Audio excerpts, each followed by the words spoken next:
Going to spend the first 4.5 minutes reading to you an excerpt from a book called Braiding Sweetgrass by Robin Kimmerer. And in particular, I'm reading this because of its relationship to gratitude. I once gave a lecture titled Cultures of Gratitude at a small private college where tuition ran upwards of $40,000 a year.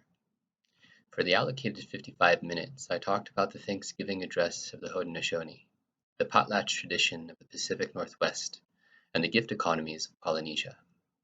Then I told a traditional story of the years when the corn harvests were so plentiful that the caches were full.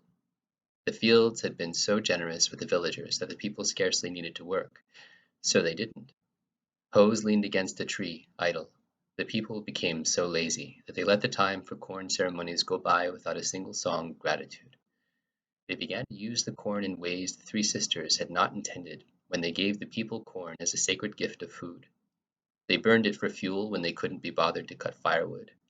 The dogs dragged it off from the untidy heaps that people made instead of storing the harvest in secure granaries. No one stopped the kids when they kicked ears around the village in their games. Saddened by the lack of respect, the corn spirit decided to leave, to go where she would be appreciated. At first the people didn't even notice, but the next year the cornfields were nothing but weeds. The caches were nearly empty, and the grain that had been left untended was moldy and mouse-chewed. There was nothing to eat. The people sat about in despair, growing thinner and thinner. When they abandoned gratitude, the gifts abandoned them. One small child walked out from the village and wandered for hungry days, until he found the corn spirit in a sunlit clearing in the woods. He begged her to return to his people. She smiled kindly at him and instructed him to teach his people the gratitude and respect they had forgotten. Only then would she return. He did as she asked, and after a hard winter without corn, to remind them of the cost, she returned to them in the spring. There's an excerpt that follows this, about the students approaching her, the feast that had taken place, but a particular story that one student shares with her.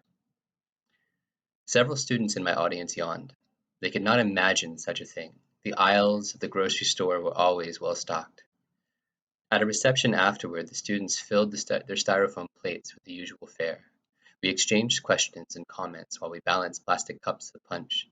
The students grazed on cheese and crackers, a profusion of cut vegetables, and buckets of dip. There was enough food to feast a small village. The leftovers were swept into trash bins placed conveniently next to the tables. A beautiful girl, dark hair tied up in a headscarf, was hanging back from the discussion, waiting her turn.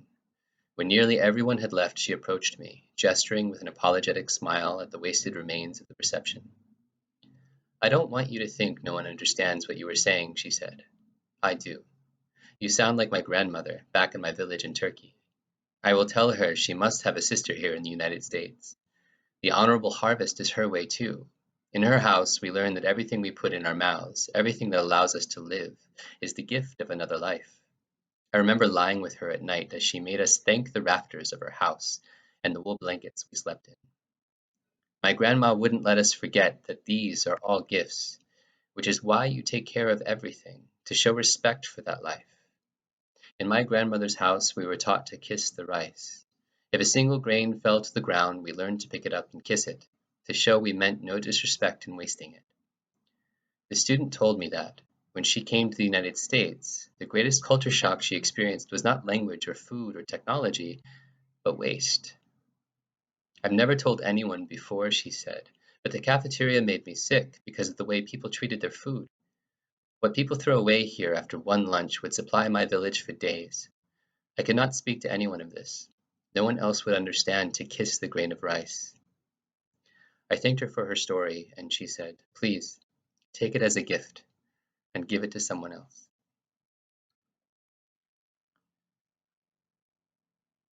There was an article released in the Harvard Publishing.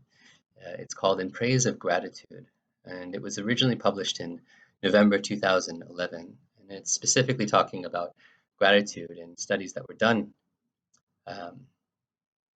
were done on gratitude.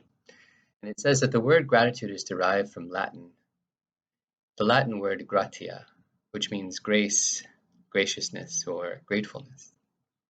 In positive psychology research, gratitude is strongly and consistently associated with greater happiness.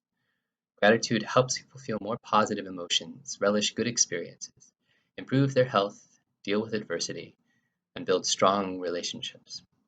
And you see, in this article, it's referring to gratitude in particular as how it helps the individual.